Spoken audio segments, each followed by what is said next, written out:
Наука Творца, статья номер 40. Еще на сотнях планет во Вселенной есть живая, очень красивая природа. Творец построил Вселенную огромных размеров. Далеко от Земли, так чтобы люди не могли это обнаружить, Творец разместил множество планет, на которых есть жизнь. Жизнь на планетах может быть на 3 уровнях природы. Только на растительном уровне, на растительном и животном, на растительном, животном и уровне живого разумного существа. Все планеты созданы по принципу пирамиды. Чем больше уровней природы есть на планете, тем таких планет меньше. Соответственно, чем меньше уровней природы есть на планете, тем таких планет больше. К примеру, если во Вселенной есть до 100 планет, где живут разумные существа, то планет с животным уровнем природы есть 20 тысяч, а только с растительной природой 1 миллион планет. В свою очередь, планет на уровне только неживой природы есть многие миллиарды. Для чего такое количество планет с очень красивой природой? Кто ее увидит? Как ее увидеть? Дело в том, что весь проект «Человек» предназначен для того, чтобы люди стали очень развитыми. Именно для этой цели Творец приготовил для нас во Вселенной еще огромное количество планет с очень красивой природой. На этих планетах мы будем учиться, изучая все, что создано для нас. Вначале мы будем изучать, а потом, когда наберется огромный опыт, Творец даст людям возможность начать работать со специальными системами в духовном мире Ацилут. Весь растительный уровень природы в нашей Вселенной управляется системой управления растительным уровнем природы Вселенной, которая находится в верхней части мира Ацилут. Эта система содержит в себе в том числе всю информацию о всех растениях на всех планетах. Мы сможем научиться создавать на Земле растения, которые растут на других планетах. Сможем выбрать для себя самое лучшее, самое полезное. Мы сможем при помощи систем создавать совершенно новые растения, которые еще не существуют в природе.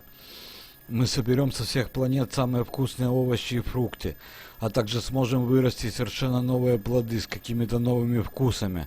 Мы научимся, каким образом создается вкус продуктов. Это очень сложная технология, и, к примеру, создать вкусные фрукты, которых еще не существует в природе, это очень сложная задача. Нужно хорошо разбираться в духовных технологиях, и тогда станет ясно, как все работает. Мы сможем создавать для жизни планеты под заказ, когда человек будет сам определять, какую природу, с каких планет он хочет видеть у себя на планете. Вы удивлены, но это правда. В нашей Вселенной количество планет, где может существовать жизнь, рассчитано по количеству на всех людей в мире, так, чтобы каждый желающий мог получить планету в свое распоряжение. После того, как люди освоятся в духовном мире Ацилут, планеты в нашей Вселенной будут выдаваться для учебы, жизни, отдыха и так далее.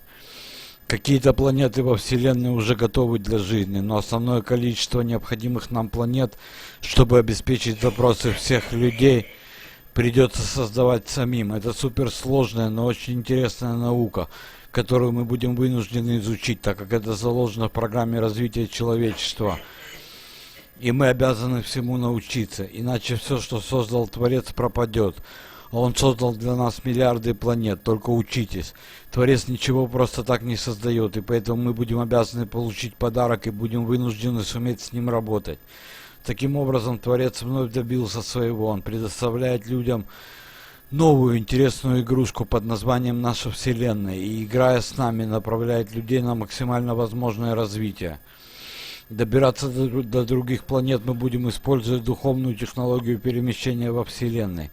Духовный мир находится выше скорости света материального мира, а наша Вселенная максимально на уровне скорости света материального мира. Поэтому добраться до любой точки во Вселенной времени не занимает.